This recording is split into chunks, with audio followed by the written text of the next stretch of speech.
Bạn đã từng nghe chuyện ma đòi tuổi thọ chưa? Đừng bao giờ chúc tụng điều may mắn trước mặt họ. Vào ngày mừng thọ 70 của ông nội tôi, Tôn Mã Tử chuyên làm tang lễ trong làng, kéo một chiếc quan tài lớn màu đen vào sân nhà tôi. Mẹ tôi vội chạy ra đẩy ông ta ra ngoài, "Chú Tôn, chú mang nhầm quan tài rồi. Mau mang đi, thật xui xẻo." Tôn Mã Tử vỗ vào nắp quan tài nói, "Quan tài này là chuẩn bị cho bố chồng cháu đấy. Ông ấy hết tuổi thọ rồi, không nhanh chóng chôn cất thì sẽ đòi mạng nhà cháu thôi." Nghe vậy, mẹ tôi liền sững người, "Chú Tôn, đừng nói bậy. Bố cháu vẫn khỏe mạnh, hôm nay còn mừng thọ nữa.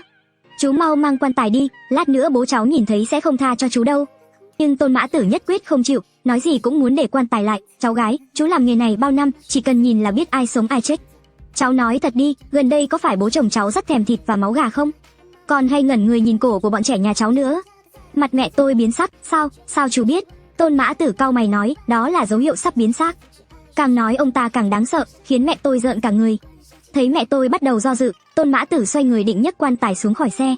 Đúng lúc đó, bố tôi cùng ông bà nội mua quần áo mới trở về. Ông nội tôi mặc áo bông đỏ, vừa nhìn thấy Tôn Mã Tử đang chuyển quan tài, mặt ông liền biến sắc. Ông lớn tiếng mắng, "Tôn Mã Tử, đồ chó chết, mang mấy thứ xui xẻo đến nhà tao. Định trù ẻo tao chết à? Tao không đánh gãy chân mày thì không xong." Nói xong, ông cầm lấy cái cuốc định đánh. Tôn Mã Tử nhìn thấy ông nội thì sợ đến mức vội núp sau quan tài, hét lên, "Dương lão ngũ, ông sống đủ lâu rồi, hôm nay theo tôi đi, đừng làm khổ con cháu nữa." Ông nội tôi nghe vậy nổi trận lôi đình, lao lên định đánh Tôn Mã Tử, nhưng khi nhìn thấy quan tài, ông đột nhiên khựng lại, run rẩy đứng đó, như thể đang sợ hãi điều gì. Ông đá bố tôi một cái, quát, "Thuận tử, đồ vô dụng, còn không nhanh đập nát cái quan tài này, đuổi hắn ra ngoài." Bố tôi cầm lấy cái cuốc, chém mạnh vào quan tài, làm nó thủng một lỗ lớn. Tôn Mã Tử sợ hãi, toan chạy trốn nhưng bị bố tôi túm lại, đè xuống đất đánh tới tấp. Tôn Mã Tử bị đánh kêu la ầm ĩ, mẹ tôi sợ có án mạng nên vội kéo bố tôi ra. Bà nội tôi nói với Tôn Mã Tử, "Mang quan tài đi mau, nếu còn đến quấy rối, chúng tao sẽ kéo mày lên gặp trưởng thôn." Tôn Mã Tử ôm mặt, thở dài nặng nề, kéo xe rời khỏi sân. Mẹ tôi sợ bố ra tay quá nặng sẽ gặp rắc rối, liền mang theo thuốc chạy theo Tôn Mã Tử, đưa thuốc cho ông ta, bảo sau này đừng đến nữa.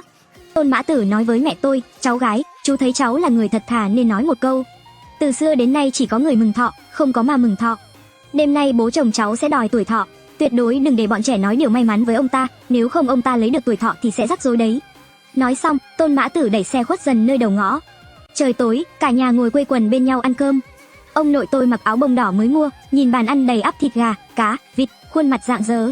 Trước mặt ông là một bát máu gà đỏ lòm, trông đến giận người. Ông nội luôn nói máu gà bổ dưỡng, thường xuyên uống sẽ trường thọ. Ông nhìn tôi, nở nụ cười nói, "Cháu ngoan, hôm nay là đại thọ của ông, nói một câu chúc tốt lành nào." Tôi lập tức dừng gặm đùi gà. Tôi nhớ lời dặn của Tôn Mã Tử, tối nay nhất định không được nói lời chúc mừng. Mẹ tôi cũng đặt đũa xuống, nhíu mày. Thấy tôi mãi không nói gì, ông nội chậm rãi hạ tay cầm ly rượu xuống, "Tiểu Đông, sao không nói gì? Mau chúc ông một câu tốt lành, ông sẽ cho cháu kẹo." Khi ông nói những lời này, tôi phát hiện mắt ông hõm sâu, trông giống hệt lão yêu quái trong truyện tranh. Bố tôi ngồi bên cạnh, say khướt, vỗ vai tôi, bực bội nói, "Bình thường dạy thế nào? Một câu chúc mừng cũng không biết nói à?" Mẹ tôi lườm bố tôi, "Tiểu Đông lúng túng, anh thay nó nói vài câu cho bố đi." Nghe vậy, ông nội tôi đột nhiên đập mạnh ly rượu xuống bàn, khiến cả nhà giật mình. Ông nội nhìn tôi đầy căm giận, "Tao thấy mày đúng là một đứa vong ơn." Bà nội đặt đũa xuống hòa giải, "Lão già này, ông say rồi hả? Tiểu Đông mới có 6 tuổi, sao lại làm khó nó như vậy?" Ông nội không trả lời, đột nhiên quay sang mẹ tôi, "Có phải Tôn Mã Tử đã nói gì với mấy người không? Nói tao là ma đòi mạng, không cho Tiểu Đông chúc thọ tao." Mẹ tôi nghe xong lập tức sững người, "Cha, sao cha biết?" Mẹ tôi thấy ông đoán trúng, liền ấp úng kể lại lời dặn của Tôn Mã Tử. Ông nội tức giận đập bàn, "Tao biết ngay thằng già đó không có ý tốt, cố ý đến chọc tức người khác." Mẹ tôi cau mày hỏi bà nội, "Mẹ, rốt cuộc nhà mình và Tôn Mã Tử có thù oán gì?"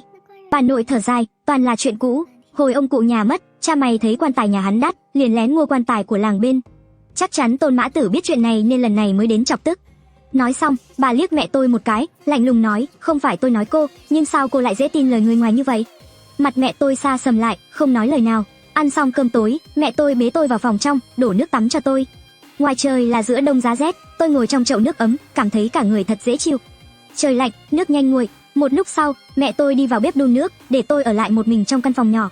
Phòng rất cũ, chỉ có một cửa sổ nhỏ mà tôi phải kiễng chân mới nhìn tới. Tôi ngồi trong chậu nước đợi mẹ, đợi mãi mà mẹ vẫn chưa quay lại. Lúc này, tôi nghe thấy sau lưng có tiếng thở nhẹ, giống như có ai đó đang thổi vào gáy tôi. Tôi lạnh cả người, vội quay đầu lại nhìn, chỉ một cái nhìn thôi mà da gà nổi lên khắp người. Chỉ thấy ông nội tôi đang treo lơ lửng trên cái cây ngoài cửa sổ, bị gió thổi đong đưa. Ông phồng má, giống hệt một con khỉ già, nhìn tôi cười danh mãnh, "Tiểu Đông, lại đây." Tôi sợ đến mức bật dậy khỏi chậu nước, không kịp mặc quần áo, định chạy ra ngoài tìm mẹ. Nhưng ngay lúc đó, ông nội bất ngờ đẩy cửa sổ, tóm lấy vai tôi, rồi thổi một hơi thật mạnh vào mặt tôi. Cả người tôi lạnh toát, khóc òa lên. Mẹ tôi nghe thấy động, vội bưng ấm nước chạy vào. Tôi lập tức lao vào lòng bà, vừa khóc vừa hét, mẹ ơi, ông nội đang treo người ngoài cửa sổ, ông làm con sợ chết khiếp. Mẹ tôi cũng hoảng hốt, bế tôi nhìn ra ngoài cửa sổ. Nhưng ngoài những cành cây khô trong sân thì chẳng thấy gì cả. Bà ngồi xuống ôm tôi, Tiểu Đông, con nhìn kỹ chưa? Thật sự là ông nội sao? Tôi gật đầu lia lịa, con nhìn rõ lắm. Ông mặc áo bông đỏ, thổi hơi vào con. Mẹ tôi vội mặc đồ cho tôi, bế tôi ra phòng trước, liếc vào trong nhà nhìn ông nội. Ông đang nằm trên giường, mắt lim dim, không biết đang nghĩ gì. Tối hôm đó, tôi bắt đầu sốt nhẹ. Tôi luôn cảm thấy có một đôi tay đặt trên vai mình. Mẹ tôi sợ đến mức cả đêm không ngủ, lau người rồi cho tôi uống nước nóng, mãi mới cầm cự được đến sáng. Trời vừa hửng sáng, mẹ liền dẫn tôi đến phía tây làng tìm thầy thuốc bốc thuốc. Trên đường, chúng tôi đi ngang qua tiệm quan tài của Tôn Mã Tử. Ông đang cầm chổi sơn dầu lên quan tài, thấy hai mẹ con, ông vội gọi, hai mẹ con đi đâu mà vội thế? Mẹ tôi cau mày đáp, con tôi bệnh, đi bốc thuốc. Mặt Tôn Mã Tử lập tức biến sắc, Tiểu Đông chúc thọ cha cô rồi sao? Mẹ tôi lạnh lùng nhìn ông ấy, đầy vẻ khó chịu, chú Tôn, con tôi đang bệnh, có gì để sau hẵng nói. Nghe vậy, Tôn Mã Tử vội túm lấy tay mẹ tôi, nghiêm giọng nói, vợ Thuận Tử, cô vẫn không tin tôi sao? Lửa trên đầu con cô đã tắt cả 3 ngọn rồi, bây giờ hồn phách bất ổn. Nếu không lo liệu ngay, thì tối nay nó khó mà qua khỏi. Mẹ tôi nghe vậy tức đến phát điên, hét lên với ông, con tôi đã thế này rồi, mà chú còn trù ẻo nó. Cha chồng tôi nói không sai, chú đúng là đồ chẳng ra gì.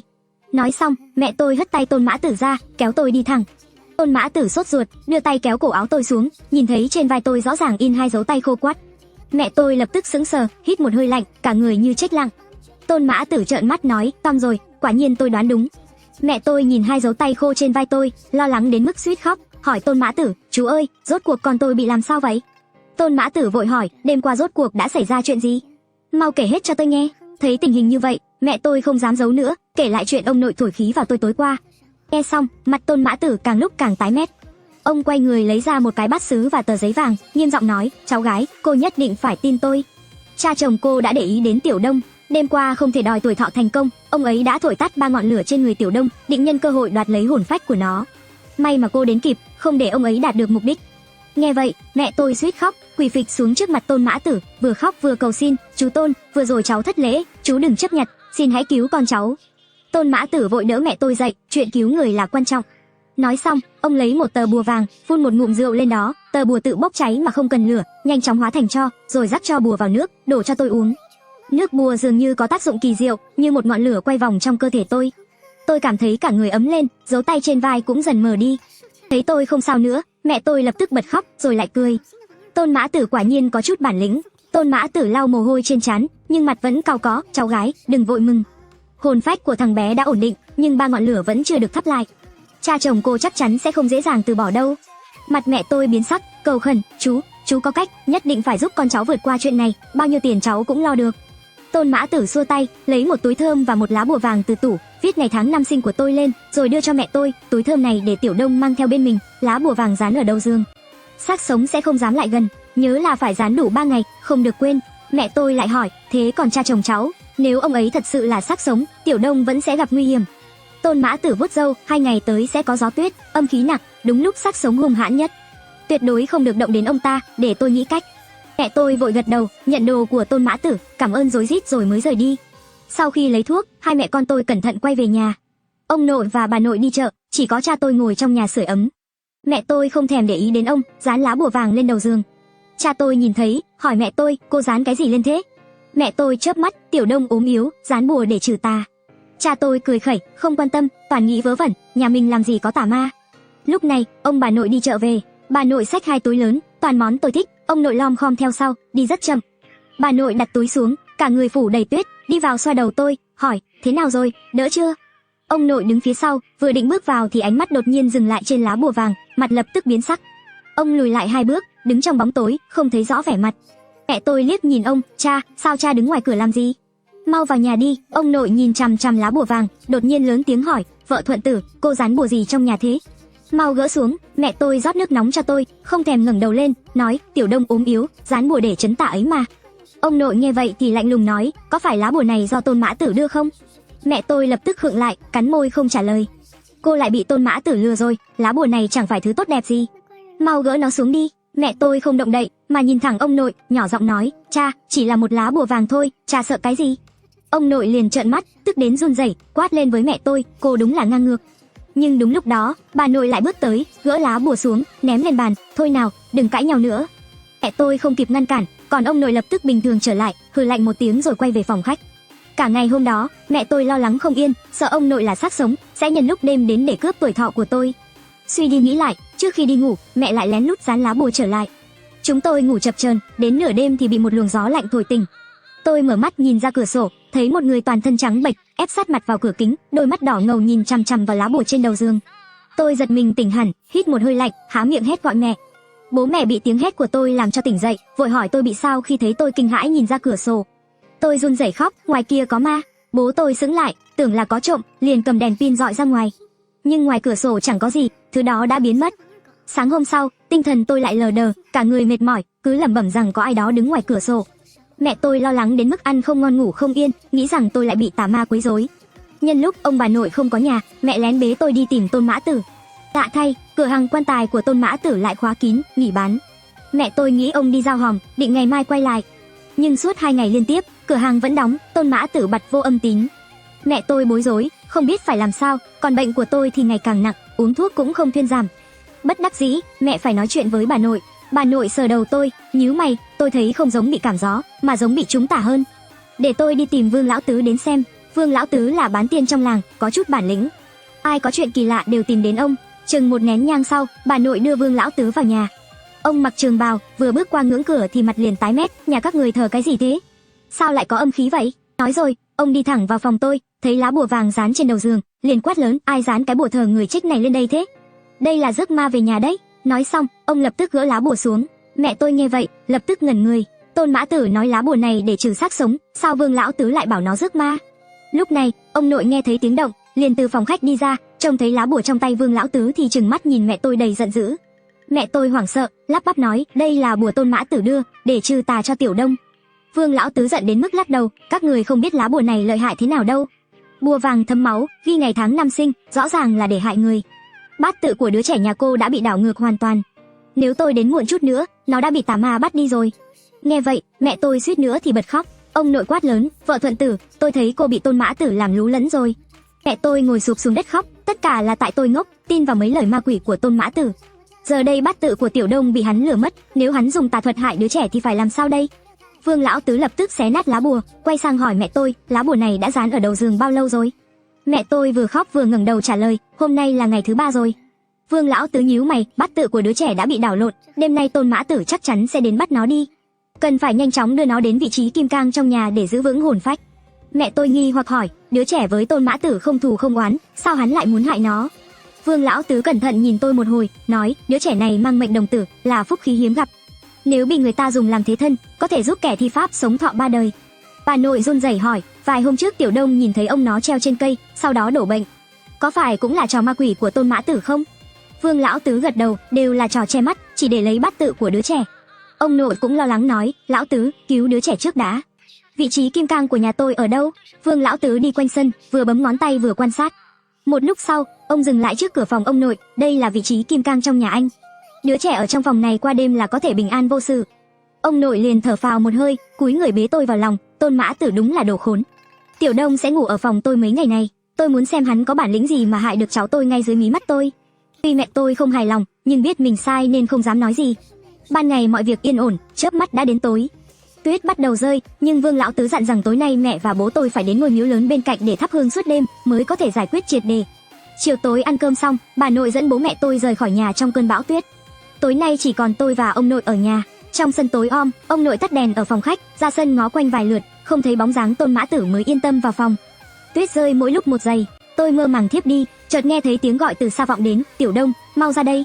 Tiếng gọi làm tôi tỉnh táo hẳn, tôi lắc đầu thật mạnh, mở mắt ra, thấy một khuôn mặt đang áp sát vào kính cửa sổ. Đó là khuôn mặt khô khốc của Tôn Mã Tử, hắn thật sự đến bắt tôi rồi. Tôi sợ hãi đến mức run rẩy, nhưng nhớ rằng Vương lão tứ đã giải chu sa trên sàn phòng ông nội và bày trận pháp, nên Tôn Mã Tử không thể vào được. Hắn chỉ có thể bám lên cửa sổ, ra sức đập kính, trông rất gấp gáp. Tôi sợ đến không dám động đậy, muốn gọi ông nội nhưng không thể phát ra tiếng. Lúc đó ông nội tỉnh dậy, Tôn Mã Tử thoáng ngẩn người, rồi biến mất vào bóng tối. Tôi lấy lại được cảm giác toàn thân, thì thào nói, ông ơi, Tôn Mã Tử đến rồi, hắn ở bên ngoài. Nghe vậy, ông nội tôi đứng dậy xuống giường, ra cửa sổ nhìn ra ngoài. Tôn Mã Tử đã biến mất. Ông không quay lại giường mà ngồi ngay ngắn trên ghế ở cửa. Tôi nhỏ giọng hỏi, ông ơi, sao ông không lên giường ngủ? Ông nội khàn khàn trả lời, cháu ngoan, cháu cứ ngủ đi. Ông sẽ ngồi đây trông cháu, không để Tôn Mã Tử bắt cháu đi. Nói xong, cổ họng ông phát ra tiếng cười khúc khích, nghe rất rợn người. Lúc này tôi nhìn thấy mắt ông nội lờ đờ, mặt trắng bệch. Tôi rùng mình, nhớ lại lời Tôn Mã Tử nói về việc ông là xác sống. Ông chậm rãi đứng lên, bước lại gần tôi, đặt tay lên cánh tay tôi, cháu ngoan, thịt trên người cháu càng ngày càng săn chắc. Để ông ngửi xem có thơm không. Nói rồi, ông dí mũi lại gần tôi, hít hít như chó. Lúc đó tôi sợ quá bật khóc, nhảy xuống giường, muốn chạy đi tìm mẹ. Ông thấy tôi định chạy ra khỏi phòng thì mặt tối sầm lại, Tiểu Đông, chạy lung tung làm gì, lên giường ngủ với ông đi. Lúc này, mắt ông đỏ ngầu, nhìn chằm chằm vào tôi rồi lao đến. Nhưng cơ thể ông quá cứng, lao mấy lần vẫn không bắt được tôi. Tôi nhân cơ hội này chạy ra khỏi phòng, vừa khóc vừa chạy trong sân. Ông nội đuổi theo, bước chân lớn lạ thường, hoàn toàn không giống một người già 70 tuổi. Ông vội vàng bám sát tôi, miệng phát ra tiếng cười phấn khích, hê hê, cháu ngoan, quay lại đây, để ông ngửi xem có thơm không.